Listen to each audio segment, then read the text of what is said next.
Hi, folks, and welcome to Original Firefighter. Original Firefighter is a lifestyle brand inspired by the American Fire Service. From gear for your off days to this podcast, we celebrate the fire service loud and proud every day. Remember, for every purchase you make at Original Firefighter, we give back 5% through our 5-Alarm Give Back program, supporting mental health and wellness for all firefighters. Subscribe to the podcast wherever you listen, and be sure to check out originalfirefighter.com today. Let's get into the show. Welcome to the show. Today we have with us Phil Nedved. Phil is a firefighter, and what we have today actually is what I call Elvis is in the building. Elvis is in the building. I can't help but notice that you kind of look like Elvis Presley. I just recently shaved my sideburns too, so they were a little longer. But I should have left them. They were too long. I'm sure that's not the first time that you've heard that. In fact, you and I have worked a long time together. Yeah. And I think when I introduced you to a couple of the other guys from Original Firefighter here, I was like, you guys are going to love this guy. He's well, thanks. He's literally Elvis Presley incarnated. But I think we actually have there's Elvis right there, isn't it? Oh. Yeah. It's a good-looking guy. I know. Yeah. Although I can't help but notice the tattoos that you have, which are awesome, by the way. You got a little Johnny Cash going on, too. Yeah, I got Johnny Cash. I know. They were friends at one point. Oh, my gosh. Now, my grandmother was not a big Johnny Cash fan because she blamed Johnny Cash for getting Elvis onto narcotics.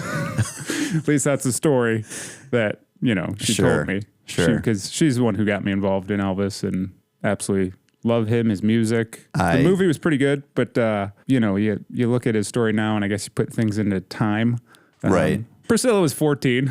He was in his 20s. Yeah. You're kind of like, Yeah. It's so funny. I can't believe we're already into this because my girlfriend and I, we just actually had this as a debate. It was a debate between us about what was inappropriate versus, appropriate. And obviously times are different, I think. I don't know. I made the argument that I was like, clearly there was a relationship that they cared for one another. Mm-hmm. The age is definitely a gap there. But they waited, right? I mean, in terms of they got married and, Yeah, I believe she was of age when they finally got married. What happens in people's personal lives and behind closed doors, I guess. I don't know. I don't question if it was not brought up. Yeah. I look at more of time and culture and how things have changed. And you look at, people used to get married at 14 and life expectancy 2,000 years ago was 32, Yeah. I just, a comedian, I just listened to him and he was talking about it. He's like, so if life expectancy was 35, you started to drive at the age of 12, you got married at 14, you retired by the time you were 21. Yep. And when you're 35, you're like, man, you've got a sharp memory still, Right. Wow. Well, that's right. Did your body break down as quickly, in the same time frame that it does now? So you're 32 walking with a cane? Yeah, right. Life had to move a lot quicker when you were running from we got lions and tigers and things like that. Death is upon us. Yeah. It was right around the corner, man. We're very lucky now. Yeah. Air conditioning and inside toilets. Which movie was better? Let's get this out of the way. The Elvis movie or Walk the Line? Oh, Walk the Line. Yeah. 100%. Agreed. Yeah. I mean, Agreed. Elvis movie, it's more of that musical thing, Although Baz Luhrmann, although it was sad. Oh yeah. The way he was exploited and used. Is it true he never got out of the United States? He never went and did a show after the military. Yeah. I mean, he. Yeah. Right. Yeah. But once he was older, I believe so. Let me call my grandmother real quick. She would know. She. Oh man, I've got a story about her. I think it was like in the 60s and he was in Chicago and she went and saw him and they ran up to the front stage. And she got so excited, she urinated. Oh my God. Hopefully she doesn't watch this. She probably will. She supports everything I do because you are you. Yeah. You are you. And it's one of the reasons that, I've definitely wanted you on the show. You're a very unique person. I consider you a very good friend of mine. Got a lot of history together. I should note, you got what, 22 years? No, 20 years in the fire service? Yeah. But 17 in Rockford. Yeah. Yep. And the lieutenant. Yes. We'll get into some of the other stuff that you're all about, but I've always had high opinions about the way you carry yourself or the way your work ethic. It's pretty unmatched. So thank you. This is the a small room. The ego is huge so right now. Be careful. I had to turn sideways to walk in the door, but that's just because I've got a big head anyways, physically and mentally too. Well, the hair, it goes along with it. It adds 3 inches. Yeah. So I normally tell people when they ask me how tall I am, 6'5", 6'8" with the hair though. So. 6, yeah. And then you put a helmet on, a fire helmet on. These headphones though were kind of cramping the style a little bit because I normally fluff it. Quite often. Right. But yeah. So what got you into the fire service? I mean, because you have a brother. Yep. And he's police. He's law enforcement, right? He's law enforcement. Yeah. He's a police sergeant. Okay. And I bring that up because, the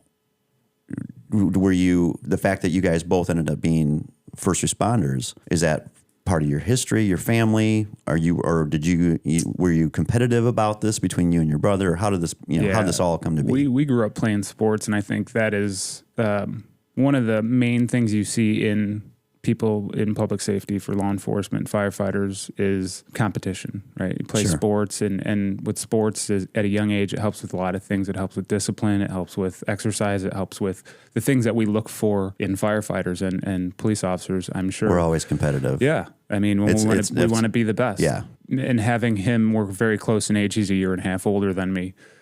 We actually started our respective academies, the same exact time. He was down in at PTI, I think it was called then. I don't know if they still do it or not. But he started the week before me for his police academy. I think they go to PTI. I think they do that in Springfield, right? In Springfield now. Yeah. I think it's a state police. Yeah, the state police. Right, yeah. But at the time, it was down at U of I. So he went down there. So we would both on the weekends travel back home because I was living here. We're both from the south side of Chicago, and he would drive back the 2.5, 3 hours, whatever it is, to U of I from there. Just to meet up, hang out for the weekend, and then come back here. So it was good to kind of trade stories and see how his academy was going, how mine was going. Yet again, compete and see who could be better in their test taking and classes with each other, but also with your classmates too.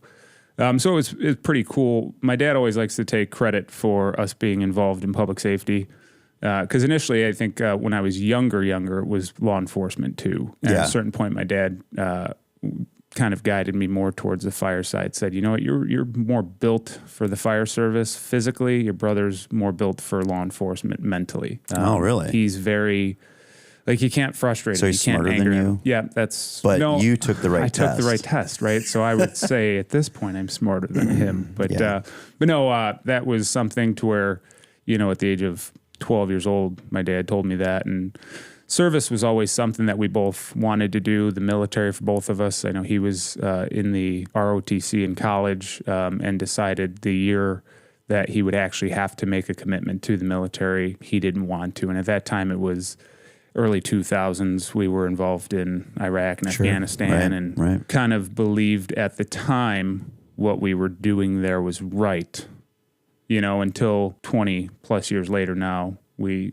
think we were just there for a foothold in the Middle East and maybe oil and stuff. But at the time, we thought this is a definite threat to the United States because of an act that was committed here on soil. Sure. So I think everybody believed at the time, and it was one of those uniting things of the country. You don't want anything like that to ever happen again, but we need something maybe positive to unite this country now. But that was something that we both looked to. Myself, I went to join the Marine Corps when I was 17 years old. Unfortunately for me, it didn't work out medically. I didn't get clearance to go. At the time, they were getting record numbers in 2001, 2002. To join the military. It was a lot more stringent medical. Yeah. So similar here. I go a little bit further back in my time in the fire services.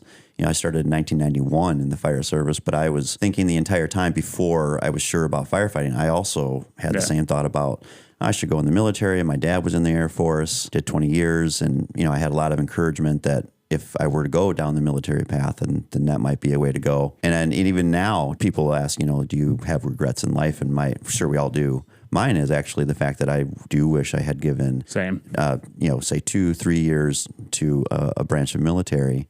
And not that I'm disappointed with what life became, has become for myself, and I'm sure for you, where I've loved the fire service.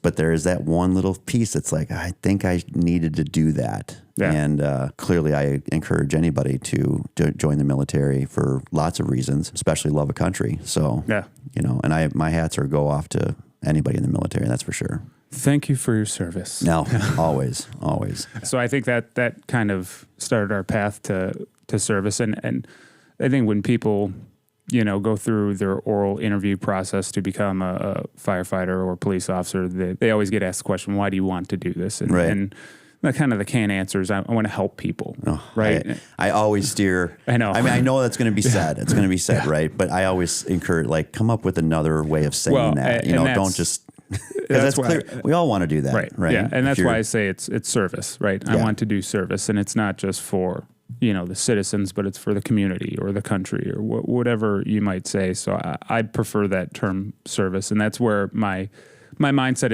has always been in the fire service. Everything I've tried to be a part of, every organization, group, has always been based on service, and I want to give back because I know how fortunate I've been in life and getting to this point, and I think it's helped me get to a certain point, but that's not why I do it. I was raised in a very religious household, and that was kind of what led me down that path. And actually, as a joke, up to a certain point in my life, I thought about becoming a Catholic priest. And then I hit puberty. Hold on. So that's a fake cough. So that was. You could have been you could have been like a Constantine, Sure. You could have been that fellow, Yeah. Kind of like the badass Catholic priest. Yeah. The exorcisms would have been kind of cool, I guess, But I'm happy I didn't choose that path. I'm happy I ended up where I was. But I think that's what kind of molded us at a young age, was kind of religion and sports and giving service to others and not always looking out for ourselves in that sense. So, and yet, though, the whole reason for doing this show is to communicate to firefighters across the country, around the world, and not just fire. I mean, we want to talk to everybody. I do find that firefighters are always competitive. Oh yeah, doesn't matter what we're doing. The days in the firehouse where if you're playing pickleball, that's the thing right now, right? And you're like, yeah, let's just go out and play a nice friendly game of pickleball, and then and then we're filling out work comp forms. Paddles are broken. Paddles get broken. Relationships are ruined. Feelings get hurt. Feelings are hurt. It was just pickleball. That's all it was. Yeah. That's all it was. But it was firefighters playing pickleball. Oh yeah. See what I'm saying? People are diving. It's not. Yeah. It's not your grandparents' pickleball in the firehouse anymore. Yeah. It's extreme pickleball. Sure. Extreme pickleball. Right. Yeah. What if it was like we added it to like the police and fire games or the combat challenge? I mean, like you do the course, the firefighter combat challenge. Have you ever done that? Yeah. No, I've never done it. Okay, I've done it a few times. But nowadays you could do that, and then you go over and you play a set of pickleball. Right at the end, though. Right at the end. Yeah, so when you're completely exhausted. Your legs are done and you're wobbly. Yep. Yeah, because you had to climb an arrow ladder 100 feet in the air. Right. When you're at the station, when you're at the firehouse, you work out almost every day, don't you? Yeah. Yep. Recently, a few months ago, started just a new routine where it's 7 days a week now. I don't give myself a rest day. Some of the workouts are a little bit more of a rest, of more of stretching and other body parts that I might lack exercising. So that's where I feel like I give myself that break. But cardio wise, whether it's time or mileage, it's anywhere between 40 to 60 minutes of cardio a day, or 5 to 7 miles. Physical fitness to me is very important, and it wasn't always.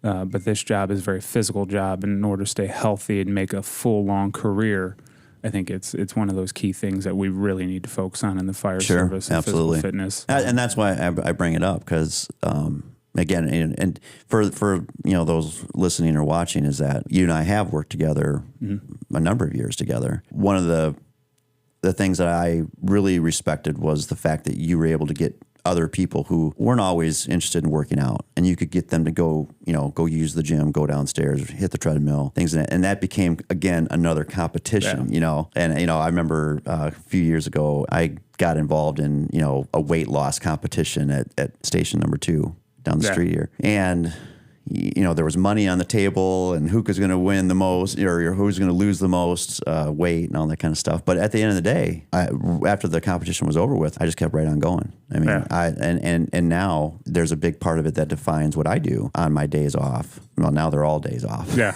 It must be nice. I retired. I sent a photo of the crew. Yeah, there it is. So it's one of my most favorite photos from that day, and just the group of guys are very special to me. These Tom Palmgren, Jimmy Crine, those guys, everyone in that photo right there, I'll always remember them, and I will always respect the camaraderie we had.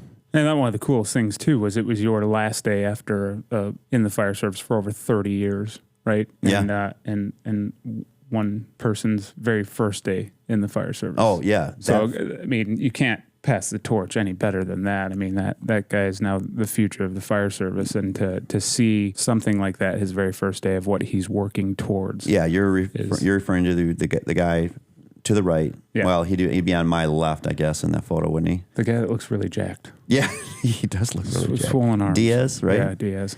Yeah, so that was his first day. Very first shift on the company, and my last day. Yeah. With you guys. Yeah.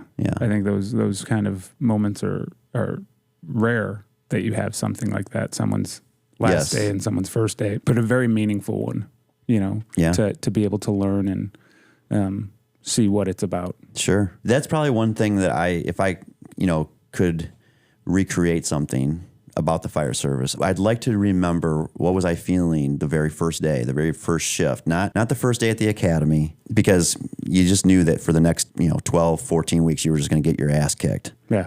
Right. Yeah. And if you wanted this job, you find that other gear, keep your mouth shut, work hard, graduate, then get your first assignment. Right. Now you're at your first day that you show up to that firehouse and you're going to do your first sleepover. Yeah. Right. Adult sleepaway. I would give anything to just to remember what was that like. I just want to make, feel it again. I don't. You do? I don't. Why? Oh, I'm a very anxious person to begin with. I cannot tell you how nervous and anxious I was that day. Really? I felt like I wanted to vomit most of the day. You're just out of your element, which I think is good to have happen. Sure. Because you understand, it keeps you out of your comfort zone and norm, and you should never be fully in your comfort zone at the fire station. Well, I think what's interesting, that feeling that you're describing, I think what's interesting is that it's proof that you really wanted it. Oh, yeah. Like there was, there's no doubt that you wanted to be at that firehouse on that day with that crew, your very first sleepover, and to be that anxious that you just described. Right. I mean, it just says you really, really wanted it. I think it says something to how much you wanted to give the effort, how much you cared what the other people thought of you there, because the reputation in the fire service, you get one very quickly, and it's very hard to change it. Yeah. So to come in, put on a good face, put your best foot forward is the best thing you can do. And I think with that, for me at least, that kept me, in line and what I was supposed to do. And I was very young too, so I wanted to make sure that I wasn't immature and stupid. And I've had a lot of those points in my career. Oh yeah. Where those I stepped on plenty of shit. But I think at least that first day, you just, you never feel comfortable because you don't know what it's like, and you hear stories, but until you actually do it. I was fortunate. I was on a department prior to coming here, but it was a part-time paid on call department. So not like Rockford is, not busy, not doing the same things, but it was definitely beneficial for me coming in from another fire department because he knew how to be a new guy. Yeah. He knew how to, what was supposed to be done. As long as you came in with the mindset of, this isn't where I came from, and I'm not going to, I remember in my fire academy, every single one of us, there were 6 of us, we all came from another fire department. And when the instructors asked us, who here's in the fire service or been in the fire service, and no one raised their hand because we all knew, and they were like, okay. It's never going to go well if you're like, I came from Yeah. Burning Stump Fire Department. This is how we did it there is the bad thing. Don't ever say that. No. But nobody gives a shit. Yeah. But we knew very quickly we didn't want to be labeled anything. And I think we had a fairly good class. There's 4 of us left. One left went to the military, went to medical school through the military. I think he recently got out of the military as a captain or major. And now he's in charge of the flight program at UW-Madison. Yeah, he's smart. He's smart very to whip. Smart, yeah. I know who you're referring to. Yeah. Another guy just left, other opportunities. Haven't spoken with him in 17 years, so have no clue what he's doing. But the 4 of us left. 3 of us are lieutenants. The other one who we thought would be, if not a lieutenant, a captain at this point in his career is a blue shirt firefighter. He just loves it. Talking with him of, what changed for him, because I always thought I would be the blue shirt firefighter and never promote. His mindset was, I love what I'm doing now. Why would I want to do anything different? When did it switch for you when you said, I love being a firefighter, but I need to take the next step up? I had personal milestones that I wanted to make. Me personally, it was have a certain amount of time on the fire department, complete my ambulance career, make second driver and be that senior firefighter on a fire company. Once I hit those milestones in my career, I thought to myself, okay, I'm ready now. And I'm happy I waited as long as I did, because like I said, there were points in my career where I was immature. And if I thought that I could do it then, I would have been very mistaken. It's funny. I'll add that people say, I grew up fast. And I think that I was in a splintered home where, my mom was working 3rd shifts at UW Hospital. I was at home as like a 15-year-old that was taking care of my 9, 10-year-old sister. So that's what I mean by like, I grew up fast. Yeah. Right. And then I get into the fire service and you think you know something. Oh yeah. And then you quickly find out that you don't know shit. Yeah. My walk of life, my walk in the fire service. It's like I grew up in the fire service, grew up in the fire station. That's where I actually learned what it meant to like work hard and give, and that doesn't just happen like overnight. You go through all these situations where you have calls that change your mindset, incidents that change your mindset. You have relationships that change your mindset. Then it defines who you're going to be later on. Then when you become an officer, what baggage are you carrying around with you? Right. And then how does that shape what you're going to do in the next part of your career as an officer? How are you going to treat the guys? How are you going to train with them? How are you going to look after them, so to speak? Yeah. You're just remembering all the mistakes and the things that you did, and you're going, okay, now I just want to help you not do the things that I did. Right. Those I think those were the things that are, there's plenty of things I regret in my life. But I would never trade it because I think it's put me to where I am today, right? Like we talked about military, and I regret never having served. Had I gone in the military, I wouldn't be here right now. No. There were certain things that put me here for a reason. So I look at it that way. So as much as I might regret it, I would never trade it. Well, you might have gotten there, but you'd be there in a different time. Yeah. And then therefore the people that and the relationships that you have today, those wouldn't be the same. Right. They would be different. They would definitely not be what you have today.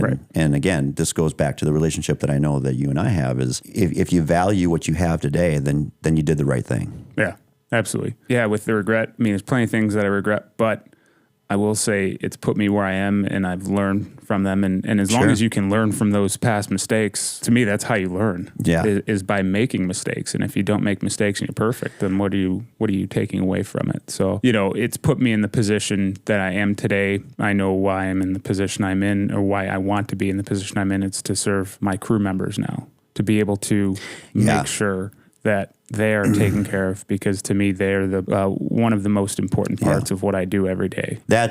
Honestly, that resonates with me very much, because you sit down for your first interview and you tell the board and you're like, I'm here to help people, and they're what, supposed to be mesmerized by that, because they're like, well, yeah, but everyone in the lobby that's testing is saying the same thing, right?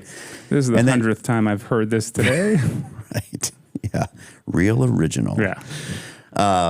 As I rose, say through the ranks, and you as a lieutenant today becomes about the crews that are working with you and alongside by you. This episode of the Original Firefighter podcast is sponsored by Castle Contracting. Castle Contracting offers commercial and residential restoration, leading the industry in roofing, residential siding, gutters and downspouts, egress window installation, storm damage assessment and repair, and solar energy, saving you money and time.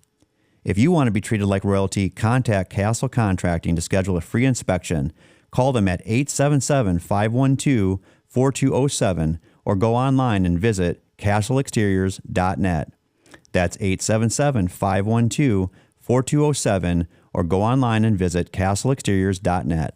Serving Illinois, Wisconsin, and Kentucky, Castle Contracting has you covered. Your home is your castle.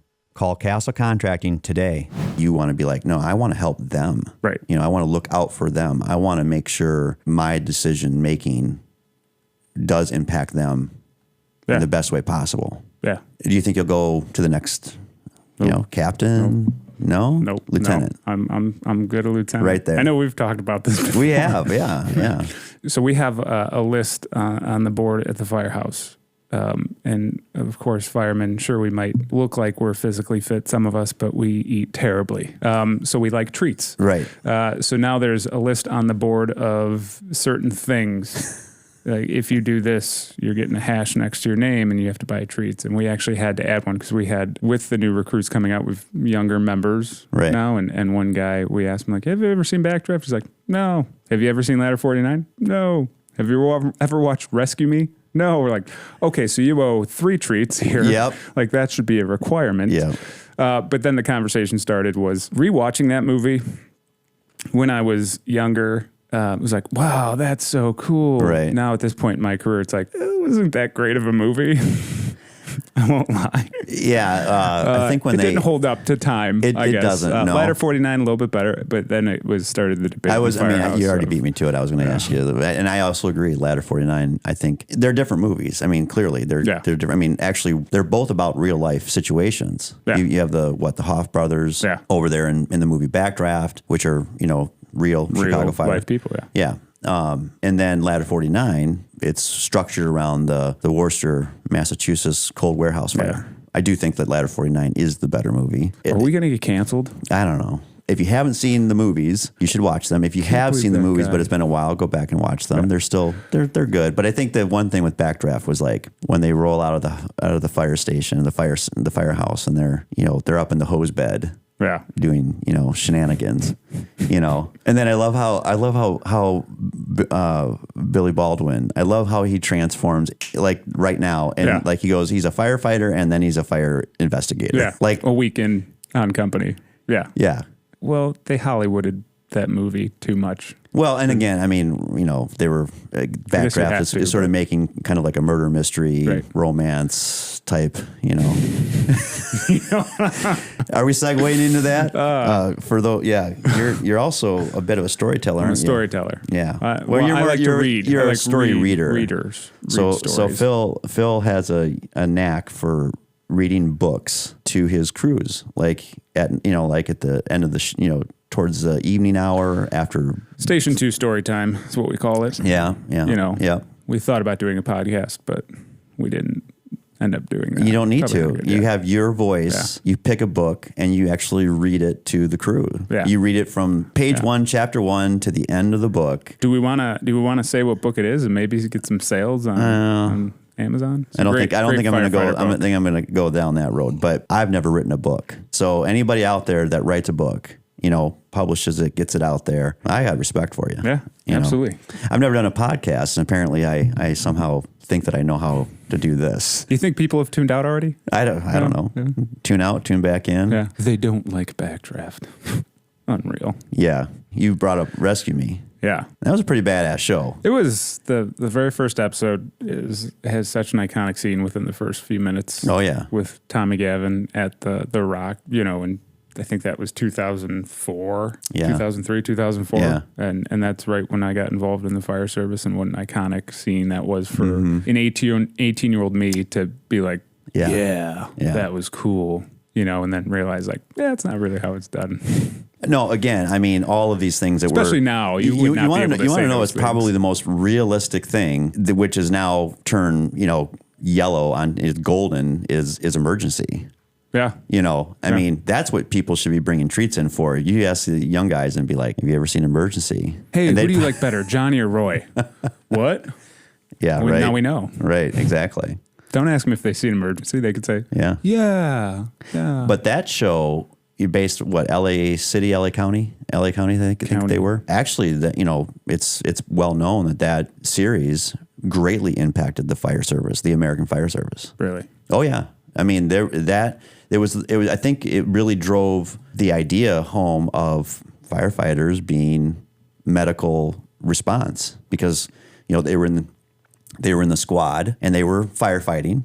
There was always an episode where there was a fire and Johnny and Roy were putting on their helmet and their coat and they were fighting fire. Then the squad also, they went to medical calls. And I remember I was just watching an episode just the other day. It was and they had this old crotchety captain on the show. It was, the doubter of, firefighters doing medicine. Sure as shit, the tone goes off and the next call they're going on is a heart attack. And the captain is there to watch them in action and how they perform their duties. And again, this was sort of the way that the public, the actual real public, was starting to get the first introduction of what it would look like if the fire service were to do emergency medicine. Emergency as a series, as a show, and as a... So we can blame them for me having to go on medical calls? Well, we blame them for practically what they...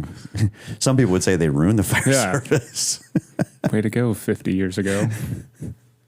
Yeah. I get to hold my license for now. For now. Yeah. Got to figure out if I'm going to hang on to that little puppy or not. Let it go. Yeah. Wow. Yeah. What am I holding on to here? Take a 2.5% raise on it. Right. So having talked through some of the things that have impacted the fire service, we just hit some movies and talked about the series Emergency, but now in 2024, I've got a question for you: is that what is the firefighter of today faced with, challenge-wise? It could be anything. Politics that are playing out right now, things that are challenging the fire service that will challenge us, pay rates that are not keeping up with inflation. That goes across the board. Apparently, yeah, that's going to be a consistent thing that we deal with as firefighters. That it's been going on for 90 years here in the city of Rockford since our international local was established. It's something that we will always continue to push for, pay and fair wages and that stuff. But I think the biggest thing with the fire service right now is recruitment and retention. Yeah. And that's the biggest thing that we really need to focus on to make better. 10 years ago, 20 years ago, we were having 1,000 people test here in the city of Rockford. I tested with 1,400 people. Yeah, I had 1,100 in mine. But now we're seeing testing processes that bring in 150, 200 people. And that's incredible. I would consider Rockford a medium-sized department in the country. Medium-sized city with a large... I always looked at it like this. I felt like I was always taken back by how much action there was in this department. Absolutely. It is truly incredible. And I made a point to say that on my last day at my, retirement, or call it the cake and coffee, right? And I knew exactly what I was saying. I knew why I was saying it. Basically, virtually the same staffing level that I came on with in 1996 to be the same staffing level as I was leaving in 2024, I think is just shocking. Yeah, I say it very clearly. I'm not here to blame anybody. I don't point a finger in one direction or the other. I've got my thoughts and views on some of the historical, political landscape that not just our department, but all fire departments have been faced with so many cuts. And then we wonder, where are our applicants? Where are they? Right. And why are they not showing up for this job anymore? And, there are fire chiefs out there across the country that have got to just be looking at this going, how am I going to get these trucks out the door? Yeah, I don't even have enough people to staff, right? Not enough people tested to hire. And we are fortunate that we can still pull 150 to 200 people to test for us for 30, 40 positions. But there's other departments that, they need 3 and they get 2 to test. right? So I mean, it's like your well is law very enforcement. I mean, is even worse. I mean, especially the past 5 years. Yeah, and I was gonna touch on that. I'm glad you brought that up. Well, I'm gonna circle back to that, but I just to your point about say a department out there that they've got 3 vacancies and they're just looking for anybody. And now, like you say, 2 people apply. Well, your well's not very deep there. Right. So now you're just getting somebody with a pulse. Which as a citizen of that city or resident of that city that has to, hiring for that, we really look at hiring the right people for the job. And that's why there is a testing process. And but now the right person is just anybody, a person with a pulse, Right. And that's where I fear for the fire service and for public safety, because you're getting people in here who might not be able to do the profession properly, which not only puts citizens at danger, but our other firefighters at danger. So to have that it's unfortunate. And like I said, we're lucky here in Rockford that we still have, a big enough pool to test, but there's a lot of smaller departments that unfortunately just don't have that. And I think over time I've gotten a little tired of that. We're just lucky enough. Right. And I'm like, I am so tired of the fire service always coming up, a card short. Yeah. We're approaching September 11th. Okay. And it's always in my mind. I know it's in your mind as well. Yeah. We'll talk about honor guard and things like that here in a minute. But as September 11th comes around every year, the different networks start to replay, video. They show other aspects of that day. And then, to talk about what you were saying military-wise, a lot of people back around that time, 2001, 2002, people were signing up for the military because that had happened, because 9/11 had been, we had been attacked here. So I look at that and I go, look at what the fire service did that day and for many days after. I mean, they were on that pile for months. Here is crisp, clear evidence of the fire service and law enforcement and paramedics being the first boots on the ground in the homeland. Military, first boots on the ground everywhere else in the world, protecting our democracy here at home. But in the homeland, September 11th is the benchmark of benchmarks of saying, you can count on us. This happens, this shit pops off, this is who's showing up. And yet, how is it that we continue to come up, like I say, we come up short. Yeah. We're told we have no money for staffing. We have to shut down a firehouse, or we have to we got to take the 4th guy off a fire engine, and now you're down to 3. Right. And if you're lucky enough to be a larger metro city department where you've got maybe 5 on a truck, and now they want to take your 5th guy and then drop you to 4. We can have debates and conversations about manpower. What I'm saying is that it's not just that anymore. It's the pay rate, it's the staffing, it's the call volume. And here at Original Firefighter, we do quite, focus on mental health and wellness for firefighters. That's a big, cause for us. We get busier and busier, but we don't get every single year. More and more firefighters. Yeah. The question should always, how does the call volume always keep going up? It never goes down. Doesn't go down. I haven't seen, not one year in the fire service have I ever seen a end of the year statistic where it showed that we dropped in calls, like really actually, reduced. The calls went down. Right. Not one time, never. Like you said, when I came here, it was the first year we broke 20,000 calls. Yeah. I just ran the numbers my last shift, and it's going to be over 34,000 calls this year if we maintain, which we will. Yeah. It's kind of eye-opening to see and what's changed. Well, our staffing has decreased actually in that time. How do you keep up with that? Right? We were maxed out then. We're maxed out now with what we're doing. So something's got to change. And yet again, if you want people to come here, recruitment is a big thing, but retention being the other thing. Because if I can come here, get some experience, have a job, but then this other department over here, 30 miles away, I'm getting more money and I'm doing less work, there's the retention issue now. Sure. Right. And those are 2 things that I think the fire service really needs to work on. We're very fortunate in Illinois, and I don't want to disrespect or upset anyone who's not an Illinois firefighter, but we're very fortunate in Illinois. I think Illinois is the best state to be a firefighter in because of our organized labor here. and our state organization that we have that has great relationships with politicians, and maybe we're fortunate that we are in a pro-labor state more than some others.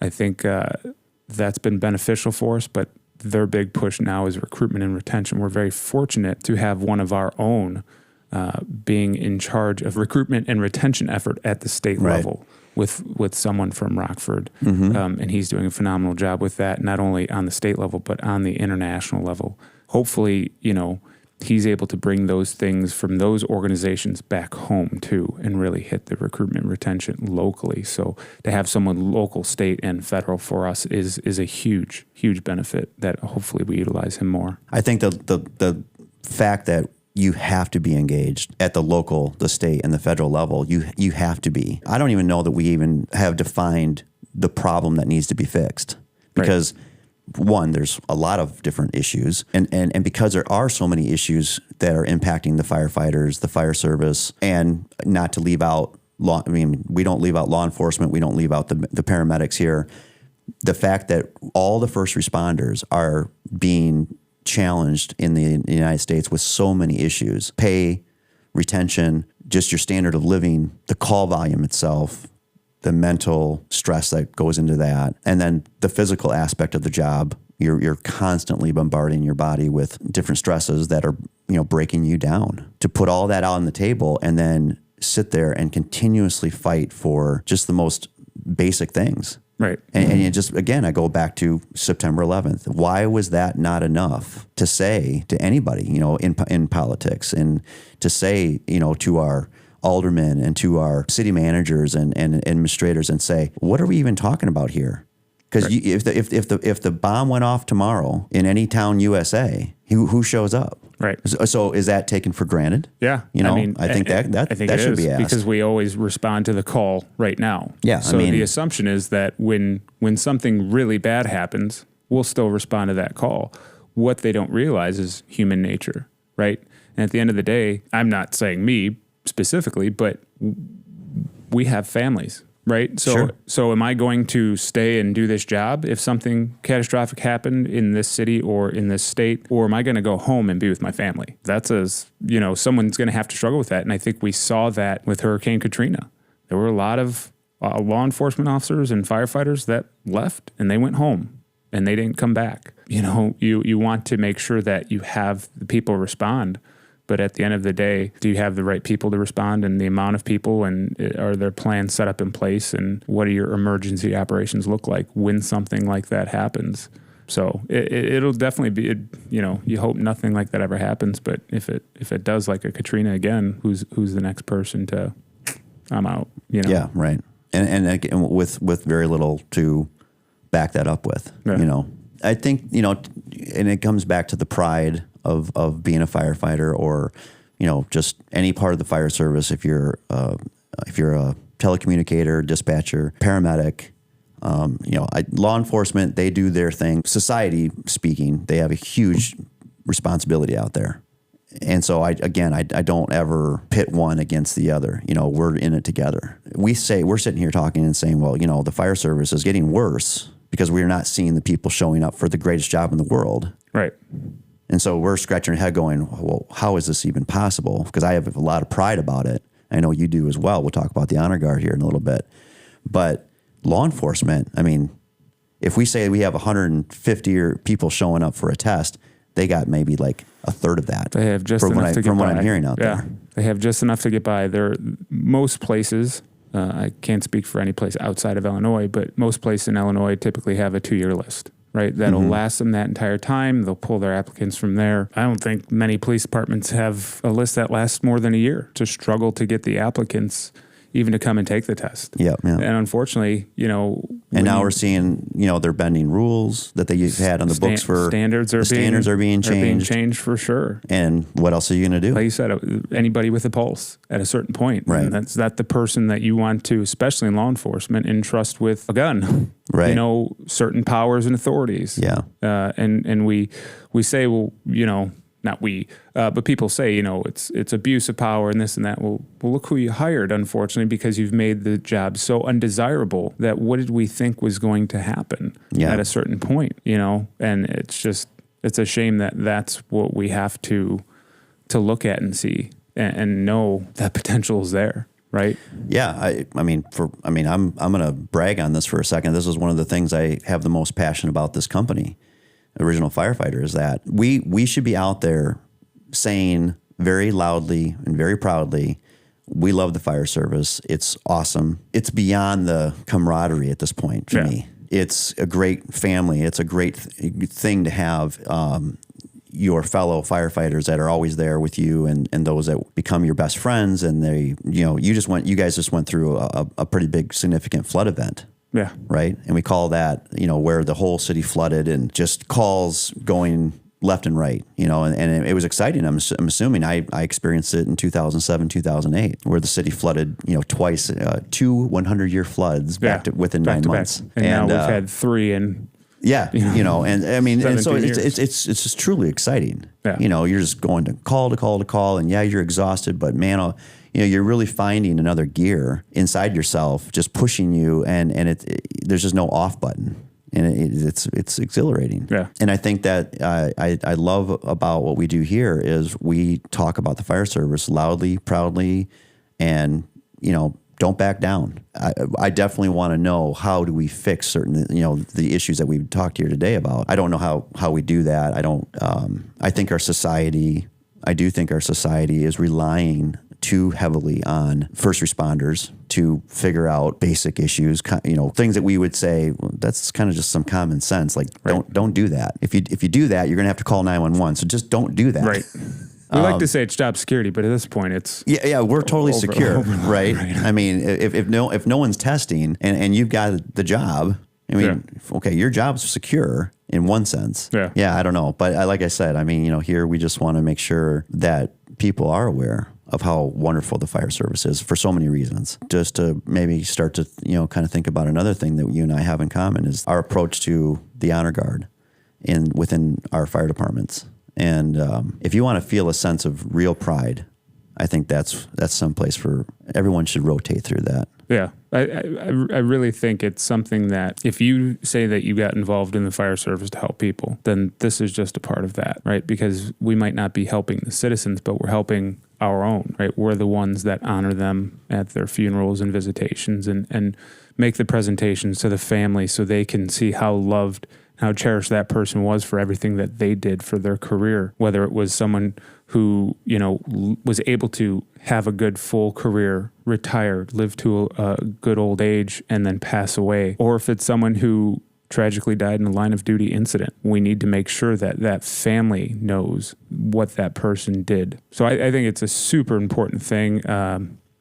Unfortunately, we have a lot of people that, they just look at it and they're thankful that we have it and they're thankful that we're there, but it's not something for them, I guess. Yeah, I mean, yet again, recruitment, retention for that, it's the same thing, just like the fire service. I think right now, unfortunately, it's a cultural thing. I like to call it the about me generation. Since MySpace and Facebook starts, this whole social media, it's about me. MySpace, right? No. do you still have a MySpace account? No, you do somewhere. A lot of good bands were on there. I'm sure it's still active. It's just, me and Tom were best friends on there. Yeah, my one friend. No, but this is my playlist. Yeah. Tell me how you like my song. Yeah, right. That I didn't write. Yeah.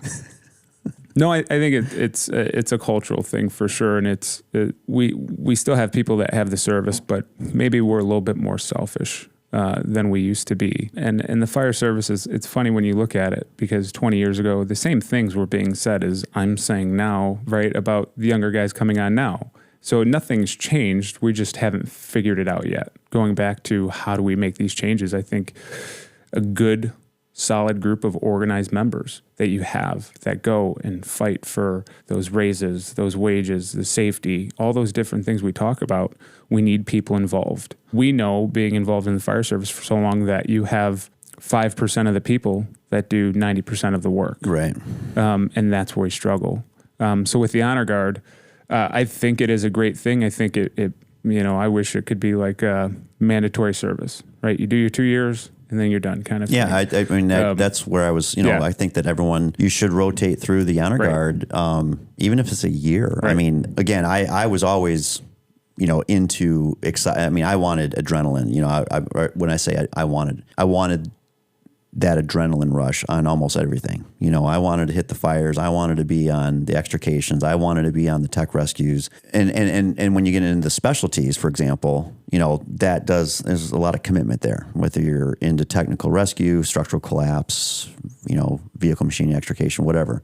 If you're a diver, I mean, you don't just start diving tomorrow. You have to go through a series of things that prepare you to, which I actually personally think that diving is one of the most dangerous things that the fire service provides out there as a service. But the honor guard was the thing that I felt like anybody, ability-wise, can do that. Yeah. You know, and again, all you need to have is genuine pride. You couldn't fake it. You know, you can't join the honor guard and be talking shit out one side of your mouth that, you know, the fire service sucks, or, you know, this sucks, everything sucks. But then you're an honor guard member. You know, that's not, I don't think that works. But if you have actual, you know, pride in the fire service, I think one of the things that is wonderful is that honor guard service. Yeah. Thinking about my career, the first kind of any time I was involved in something like honor guard services, not actual honor guard, but doing things at a funeral.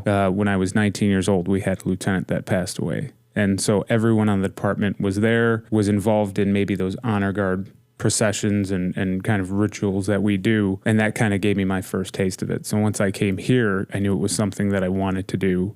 Got involved very early in my career. I was off probation, and when I started, and you know, the commander, he was okay at the time, kind of a jerk.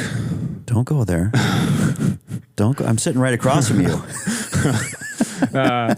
But I confess there were days I was a jerk. No. The following commander was way better, because that was me. but no, I laid something down there for you, didn't I? Yeah, you know, good base foundation to work with. I think it's been very impactful in my career and very special and meaningful. And I've traveled all around the country doing whether they're ceremonies or visitations or services. I've been very fortunate. I've met a lot of amazing people through it. You've gone out to Colorado Springs, right? Multiple times. Yeah. What a awesome, amazing. I mean, words can't describe the ceremony itself, but then the location of it too. Just see the mountains in the background with the big American flags hanging there from ladder trucks. They did the right thing putting that in Colorado Springs. Absolutely. You know, absolutely. First of all, if you've never, the city is amazing. It's a beautiful city. To your point, you know, Pikes Peak is literally the backdrop of the entire city itself, and then to have the fallen firefighter memorial there. Yeah, you know, it's like I said, like you're going there to pay respects to the, you know, all of those that have fallen, and will be put on the wall from the previous year, and the amount of people there. Now, have you been to the fallen firefighter memorial in